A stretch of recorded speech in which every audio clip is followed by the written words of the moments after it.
केंद्र सरकार ने राष्ट्रीय पेंशन सिस्टम एनपीएस के ऑप्शन के तौर पर यूनिफाइड पेंशन स्कीम यूपीएस शुरू की है। 24 जनवरी को इस स्कीम का आधिकारिक ऐलान हुआ था। इस योजना को 1 अप्रैल 2025 से लागू किया जाएगा। यूपीएस सिर्फ और सिर्फ सरकारी कर्मचारियों के लिए लागू होगा जो पहले से ही एनपीएस के तहत रजिस्टर्ड हैं। सरकारी कर्मचारियों के पास विकल्प होगा कि वे एनपीएस या यूपीएस में किसी एक को चुन सकते हैं।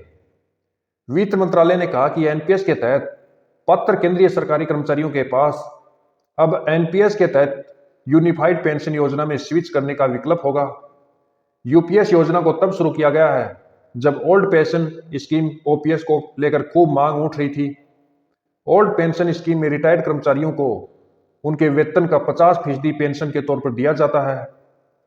यूपीएस के तहत अब केंद्रीय कर्मचारियों को एक निश्चित पेंशन दिया जाएगा जो लास्ट 12 महीने की एवरेज बेसिक सैलरी का 50% होगा। कर्मचारी को यह पेंशन पाने के लिए कम से कम 25 साल तक सर्विस करनी होगी। वहीं अगर कर्मचारी की मौत हो जाती है तो परिवार को भी एक निश्चित पेंशन दिया जाएगा जो कर्मचारी को मिलने वाले पेंशन का 60% होगा। इसके अलावा मिनिमम इंश्योर्ड पेंशन भी दिया जाएगा, जिसका मतलब है कि जो लोग 10 साल तक नौकरी करते हैं तो उन्हें कम से कम 10,000 रुपए की पेंशन मिलेगी। यूनिफाइड पेंशन स्कीम के तहत इंडेक्सेशन को भी जोड़ा गया है। इसका मतलब है कि महंगाई के हिसाब से रिटायर्ड कर्मचारियों की पेंशन बढ़ती रहेगी। यह बढ़ोतरी महंगाई राहत डीएनएस अलाउंस के तौर पर पेंशन में जोड़ी जाएगी।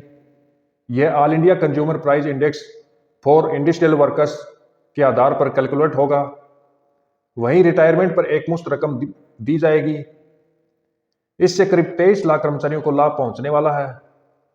एनपीएस के तहत कवर होने वाले केंद्रीय कर्मचारियों के लिए इस यूनिफाइड पेंशन स्कीम को शनिवार 25 जनवरी 2025 को सरकार की ओर से नोटिफाई किया गया था। यूनिफाइड पेंशन स्कीम केंद्र सरकार के ऐसे कर्मचारियों पर लागू होगी जो एनपीएस यानी नेशनल पेंशन स्कीम के तहत आते हैं। इसके तहत यूपीएस के ऑप्शन को चुनते हैं। यूपीएस चुनने वाले लोग किसी अन्य पॉलिसी, रियायत पॉलिसी, चेंज फाइनेंशियल बेनिफिट के हकदार नहीं होंगे। केंद्रीय मंत्री अश्विनी वैष्णव ने बीते 24 अगस्त 2024 को यूपीएस का ऐलान करते हुए इससे जुड़ी तमाम जानकारियां शेयर की थी। न्यू पेंशन स्कीम एनपीएस में कर्मचारी को अपनी बेसिक सैलरी का 10% कंट्रीब्यूट करना होता है और इसमें सरकारी कंट्रीब्यूशन 14% होता है। वहीं 1 अप्रैल 2025 से यूपीएस लागू होने के बाद सरकार का यह कंट्रीब्यूशन या अनुदान कर्मचारी की बेसिक सैलरी का 18.5% होगा। इस हिसाब से सरकारी खजाने पर बढ़ने वाला अतिरिक्त बोझ पहले साल 6250 करोड़ रुपए होगा। तो ये कर्मचारियों के मिलने वाली यूपीएस पेंशन स्कीम के बारे में हमने बताया।